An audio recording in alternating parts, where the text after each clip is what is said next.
तो सुनो ना, यूज कइले लो ऊपर वाला परसन, अब ढूंढी के नीचे कलो दर्शन, बाटे गदरल जवानी न बा बचपन, अब ढूंढी के नीचे कलो दर्शन। यूज को ले बहरा ऊपर का पोर्सन, अब ढोढ़ी के नीचे कर न दर्शन।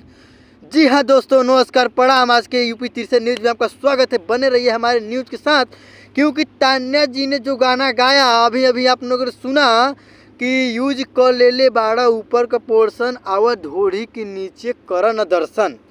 इसके बारे में मीडिया इतनी चर्चा उठा रही है कि ये गाना अश्लील है, ढोढ़ी के नीचे कौन दर्शन करता है। ज़रा बताइएगा, आप लोग कमेंट बॉक्स में ज़रूर बताइएगा। अगर आप लोग को भी दर्शन करना है ढोढ़ी के नीचे तो मैं तान्या जी यूट्यूब चैनल का लिंक अपने वीडियो के नीचे डाल दूंगा, वहाँ पे जाके कमेंट करना कि तान्या जी हमें थोड़ा ढोढ़ी के दर्शन कराइएगा, और हम आपको सब्सक्राइबर और व्यूज़ जो है बढ़ा देंगे। क्योंकि ढोढ़ी के नीचे दर्शन कराने वाले बस व्यूज़ और सब्सक्राइबर के लिए करते हैं। अगर आप लोग भी ये गाना अश्लील मानते हैं, अगर सही मानते हैं तो कमेंट बॉक्स में ज़रूर लिखिएगा हमारे लिए। अगर आप लोग के गाना अश्लील लगता है तो कमेंट ज़रूर कीजिएगा। मिलते हैं नेक्स्ट वीडियो में, बने रहिए यूपी तिरछा के साथ। जय हिंद।